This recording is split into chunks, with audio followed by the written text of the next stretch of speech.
MI6 की report आई है recent. उस रिपोर्ट में कहा गया कि आसिम मुनीर साहब जब तक इस मुल्क के आर्मी चीफ है ना, सोची भी ना। सर आसिम मुनीर साहब की तारीफें वो लोग, उनके अपने लोग करते हैं, वो बड़े कैपेबल हैं, उनकी अप्रोच बहुत है। मैं समझता हूं कि जनरल आसिम मुनीर ही नहीं, पाकिस्तान में इस मनसब पे जो जो लोग माजी में भी हैं, और गलतियां होंगी, लेकिन पाकिस्तान के तहफ़्फ़ुज़, पाकिस्तान की हिफाजत और बिलखुसूस दुश्मन की आंखों में आंखें डालें, ये हमारे तमाम हमारी मिलिट्री लीडरशिप का ये उनका वतीरा रहा है, और ये पोजीशन ही ऐसी है। आप भी मेरी बात सुने, हमारी फौज कितनी है? 6.5 लाख।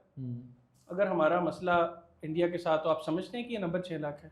ये 25 करोड़, ये 25 करोड़ फौज है। बिल्कुल, पाकिस्तान की पूरी अवाम अपनी फौज के साथ, और उनके तो 14 लाख जो है वो ही नहीं लड़ना चाहते। और ये जो लोग प्रोपेगेंडा कर रहे हैं ना, फौज के पीछे अवाम नहीं है, ये बेसिकली मरवा रहे हैं उसको। सर प्रवीण साने इंडिया का बहुत बड़ा मिलिट्री ब्रेन है।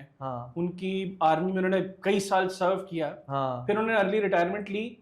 उन्होंने मिलिट्री के अंदर आर्टिफिशियल इंटेलिजेंस के रूल के ऊपर बड़ा लिखा भी।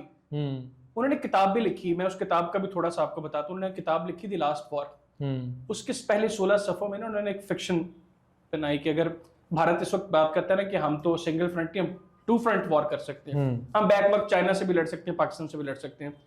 उन 16 सफ़ों में उन्होंने भारत के इस 2 फ्रंट वॉर के बयानिए को, मैं कहता हूँ, मनो मट्टी तले दबा दिया। बिल्कुल ठीक है। उनका, इनकी इतनी औकात है कि 2 फ्रंट वॉर शुरू हो जाए ना, तो कि एक दिन भी सरवाइव नहीं कर सकते, not even a single day. ये प्रवीण साने साहब कह रहे हैं। और इस पहलगाम वाक़े के बाद प्रवीण साने साहब पता क्या ट्वीट कर रहे हैं? वो ट्वीट कर रहे हैं कि इट इज स्टूपिड टू से कि पाकिस्तान फोर्सेस के पीछे उनके लोग नहीं खड़े, पाकिस्तान की आवाम नहीं खड़ी। अगर जंग शुरू हो गई, ये सारी कौम अपनी फौज के साथ खड़ी होगी।